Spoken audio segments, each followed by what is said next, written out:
guys, my name's Amy Elyse Brighter, and welcome back to another episode of Kicked, your weekly journey through the wacky, wild, and wonderful world of gaming on Kickstarter.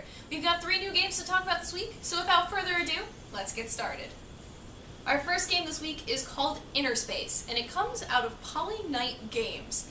It's an exploration flying game where you're searching through a series of interconnected, inverted spheres. These spheres are kind of different worlds that you'll be able to explore. They're filled with ancient ruins that you're trying to unlock the secrets of, and as you go about exploring, you'll discover new artifacts that you'll be able to use for upgrading your flying machine.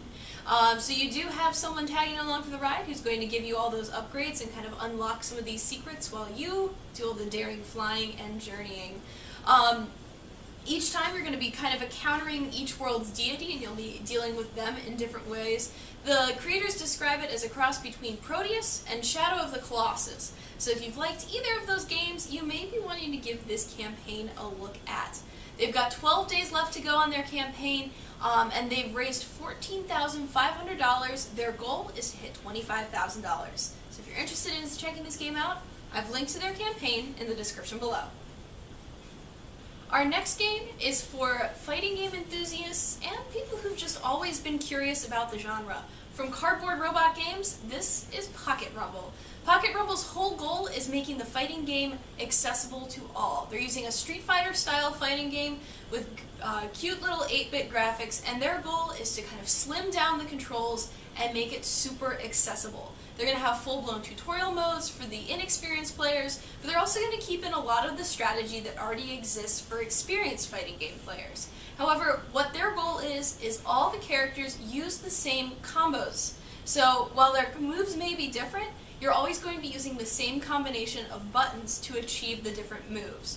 It's kind of a different take on the fighting game genre, but again, they're all about minimalism and making things easy to learn.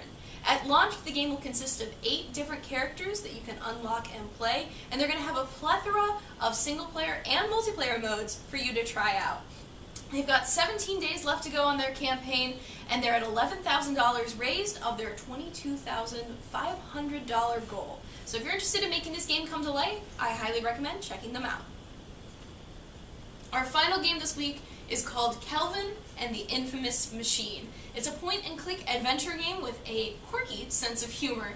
You play as Kelvin, who's a hapless lab assistant whose boss has kind of gone off his rocker. The professor you've been working with has invented a time machine, and for some strange reason, because science, it looks like a portable shower. Because of the machine's rather interesting look, it's been scoffed at universally by the scientific community, and it's caused your professor to go a little bit insane. So what does he do? He's decided to take his machine, go back in time, and to steal various achievements throughout history in his own name. And as Kelvin, you're going back, chasing him down, and trying to put things right. It's kind of got a fun sense of humor, a really great art style, and if you're interested in helping this game come to life, they are got 18 days to go on their campaign. They've raised just below half of their goal. They're aiming to get $20,000 to make this game a reality. I highly recommend checking them out. Well guys, that's all I had to cover this week, but if you liked one of the games I talked about, please leave me a comment below letting me know what you thought. I'll try to cover more games like that in the future. Also, if you have a suggestion for a game you'd like to see me cover, you can email me at amy@invisiblegamer.net. You can always find me on Twitter at @AEBrighter, or you should just go check out our friends over at Invisible Gamer. That's the people I work with. Our website is invisiblegamer.net, as always. We're also on Facebook and Twitter. All the links for that, including the campaigns we covered this week, are in the description below. Thanks for watching, guys. I'll see you next week.